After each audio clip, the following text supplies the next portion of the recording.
Hello everyone, today I'll show you how I record onto my iPod. If you've been keeping up with my mini-series on creating content on a mobile device and how I create content, thank you for watching and welcome back. This is step number 3 of the 5-step content creation process. Today I'll show you guys how I record using the Blue Raspberry microphone onto my 5th generation iPod Touch. I'll cover microphones and also some tips on improving audio quality and how I record, such as, drinking water, stretching out your mouth and all type of stuff, so you talk more smoothly before recording, that type of stuff. But that's for later. So now let's dive right into it. Step 1 was script writing. Step 2 was creating thumbnails, images, and other forms of media that you might need. And now we're on step 3, which is recording. And it's now time to record your masterpiece. Well, let's at least hope it's a masterpiece.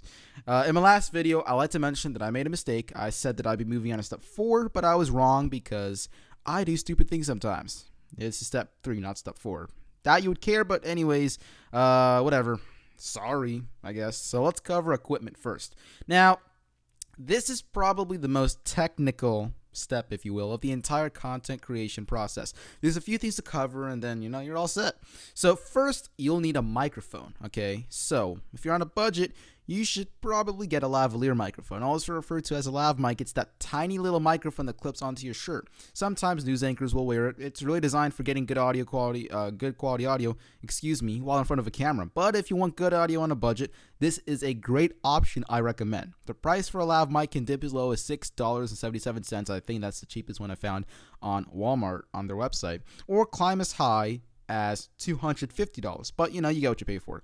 If you're just starting out, invest in a cheaper mic. The highest I would pay for would be around, $20 to $30 if you're just starting out, somewhere in that range, okay? You want something decent when starting out. Don't focus too heavily on audio quality and all that type of stuff, when you're just starting out. You're wasting time that could be spent on other things, okay? Make sure you get one, however, that comes with a windshield or a windscreen, whatever you want to call it, wind filter.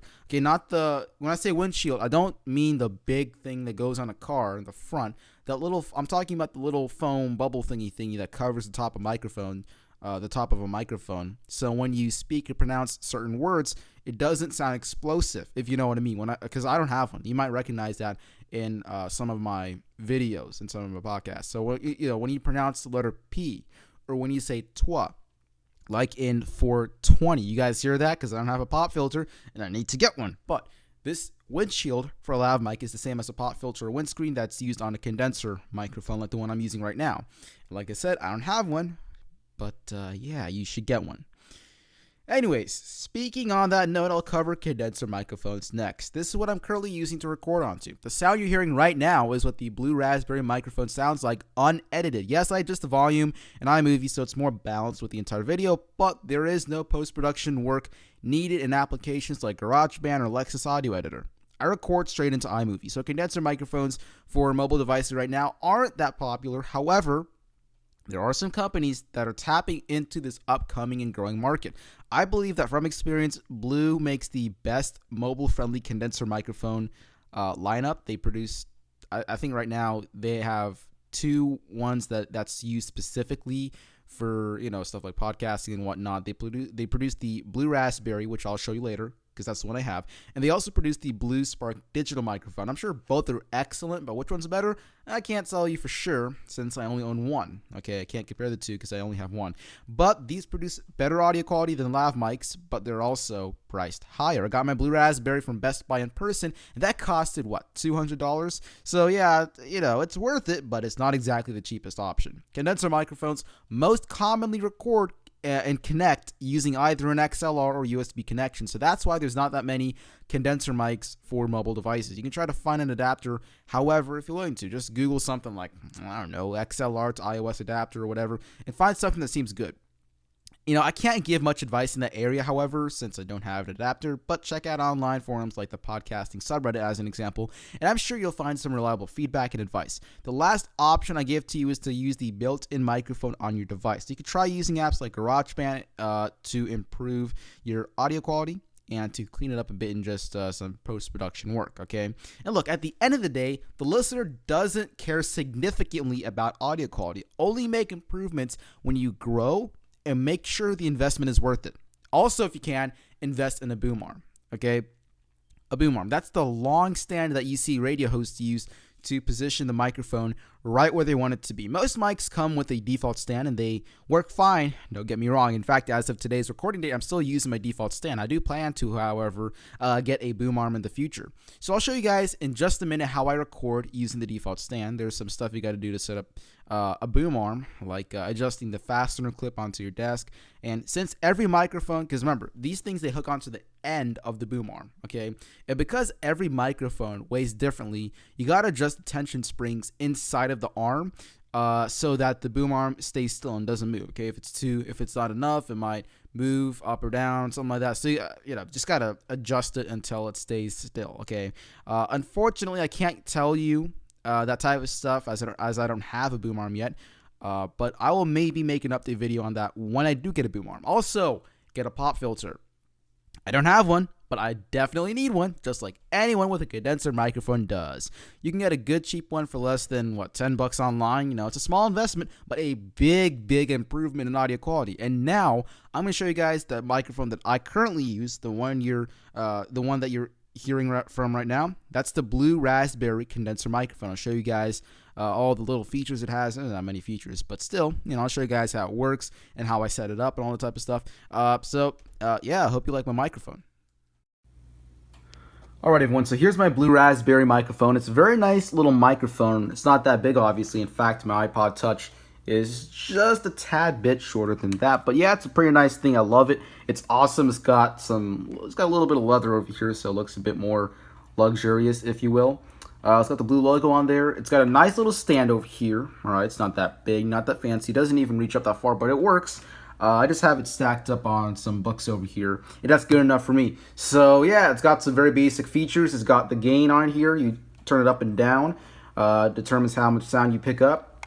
Press it once to mute it, unmute it, you press it again. Over here, you have the volume monitoring button thingy. So basically, you just adjust the volume for your headphones as, the headphones logo right there. Because in the back, you have the, let me move this a little bit.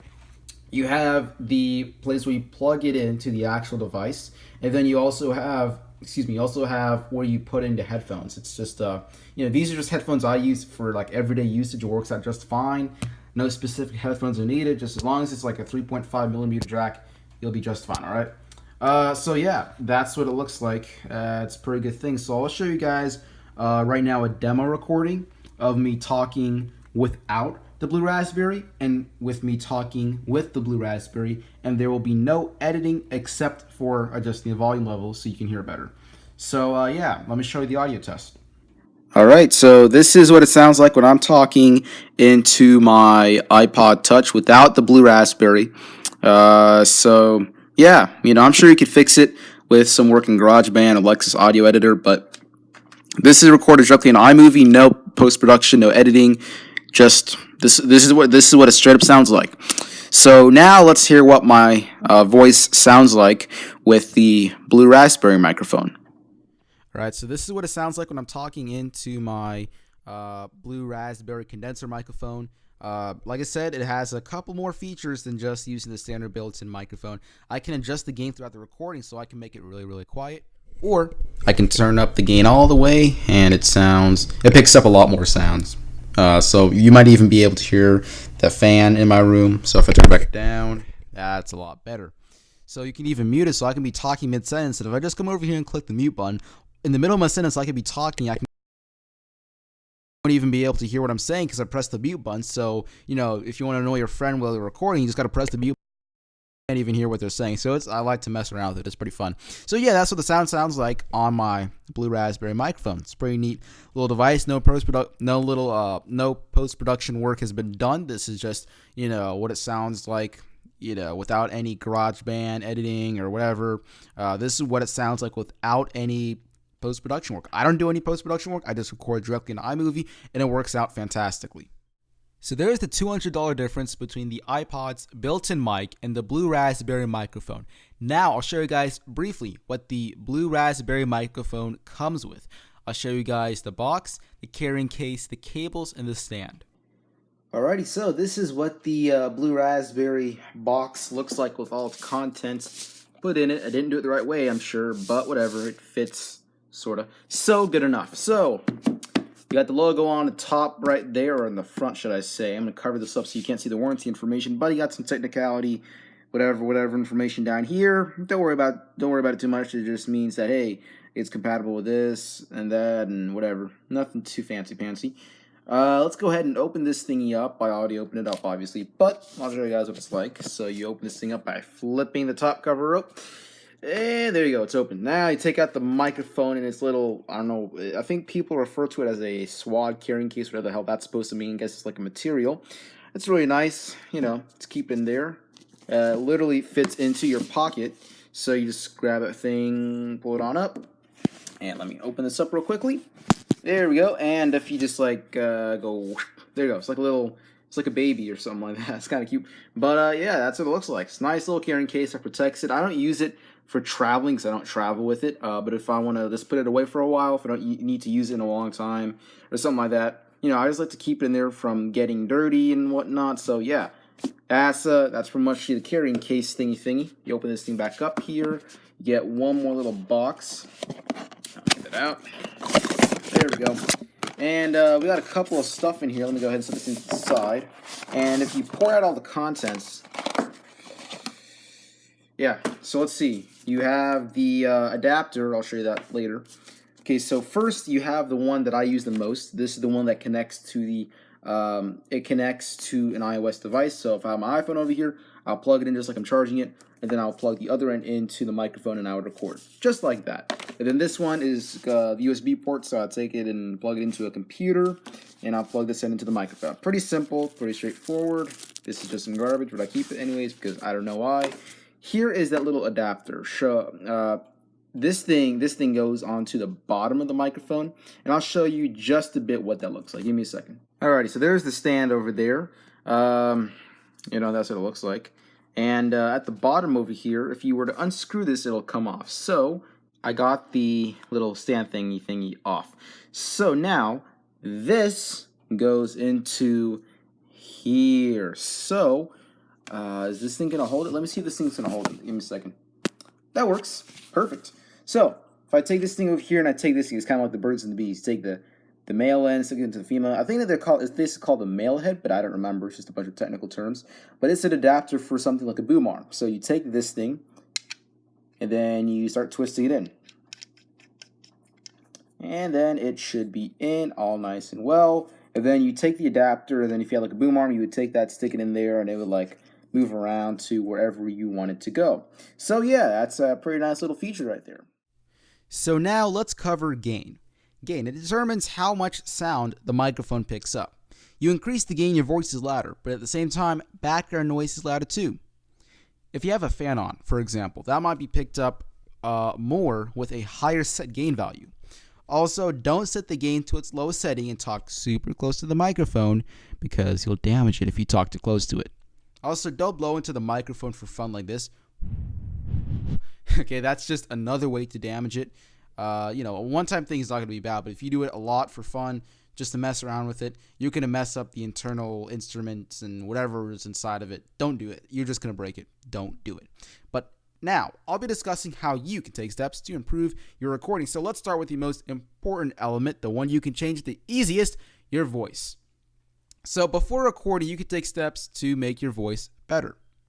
You want to do as much as you can. You want to do as much as you can to relax your mouth and to relax your vocal cords, your throat muscles, to ensure that you get the best voice when you're recording, right? So what I do is I spend a good minute or two just stretching my mouth into every direction possible. Your mouth should feel much, much looser after stretching for a good minute or so, all right? After that, I want you to yawn. Yes, I want you to yawn a couple of times. I usually yawn myself about 7 times or so. That way my vocal cords become a bit more relaxed. That's actually what Morgan Freeman does to get his voice the way he wants it to be. And you know what Morgan Freeman's voice is like. Come on, don't lie. You know, it's a good voice. So that's his secret to getting a good voice. So next, you're going to want to swallow it. Choke and cough, okay, sure, fine. But swallow nonstop. Swallow every last drop like your life depends on it. Because it does. Drinking dihydrogen oxide, also called water, is vital to life. Okay, so what you should do is you should drink some room temperature water before recording, okay? Because dry vocal cords will sound scratchy, they won't sound good, and if you're talking for a long time, it's bound to happen. So drink room temperature water before recording, okay? If the water is too cold, then your vocal cords will be shocked and create tension, which won't deliver the best voice, okay? And if it's too hot, you get inflamed vocal cords and increased mucus production. Now, we don't want that now, do we? Now shut up and put that tongue to good use. Stretch out your tongue by moving it around a bit. You want to get a relaxed tongue. Stretch it out to the top of your mouth and also stick it out as far as you can. Stretch it as far as you can to the left and into the right. Bury it into that cheek, okay? Because a relaxed tongue will lead to better articulation. And here's one more tip. Slow down if you're slurring your words. You might think you're talking too slow, but trust me, you're actually not. It's an illusion that time is passing by faster than it really is, okay? Also, talk naturally. Don't try to artificially deepen your voice to something it's not. Find your natural talking tone, okay? Rule of thumb has it so that you hum or okay. Let me explain. So picture this. You're talking with someone and they're telling a story, okay? And every now and then you want to show them that you're listening. So you agree and go, mm-hmm, mm-hmm, mm-hmm. And you keep doing that, okay? This is how you find your natural talking tone, okay? Now, for me, I actually talk a little bit higher than my natural talking tone when I record sometimes because that's what naturally flows for me. But that's the ideal talking tone for you to follow, okay? If you can't decide, that's the one you want to go with because it usually will sound the best, okay? You don't have to do that, okay? But you can use it to get an idea of where to keep your voice when talking, okay? Change your pace every now and then, okay? No matter how hard the listener will try, a boring monotone voice is going to be a challenge to listen to. Sometimes you talk faster, sometimes a medium pace, and sometimes super slow to emphasize something. Even pauses in between words will naturally make the listener more attentive to what you're saying. Other than that, you're all set for recording. Finally, your environment needs to be ready. Turn off all loud things, and if you have the fan on, turn it down to the lowest setting you're comfortable with if you can't turn it off completely. Silence that phone, okay? I'm sure you can live without your phone for just a couple of minutes or hours. Record in a location that doesn't reflect sound, like, hardwood floors. If you can't find a solution for that, buy what's known as a voice isolation booth online. It's a sound-treated box that you stick your head into and talk to, or talk inside of, should I say. The mic will only pick up your voice, so if you must, buy a voice isolation booth. It's much cheaper than renovating your wooden floors for carpet. If you want to go the extra mile, buy some acoustic panels for your wall to sound treat your entire room to ensure the best recording experience. If you're recording on a desk, put some fabric or tablecloth on the desk so it sounds better. And that's all I have to say for now. I hope you guys learned some useful stuff. Down below in the description is all the equipment I used to produce the very video you're watching right now. Also, I'll link to you guys all the equipment I talked about in today's video. Follow me on Twitter for memes, insightful Twitter shenanigans, and more. My Twitter handle is at all caps MGTOW followed by Academy. The first A in Academy is capitalized. You know the drill. To contact me via email, my email address is mgtowacademy.media@gmail.com. And for questions, ask me on Twitter via email or in the comments below, whichever you prefer. Until next time, remember to chase your dreams and take memes and to stay safe out there. This is MGTOW Academy signing off.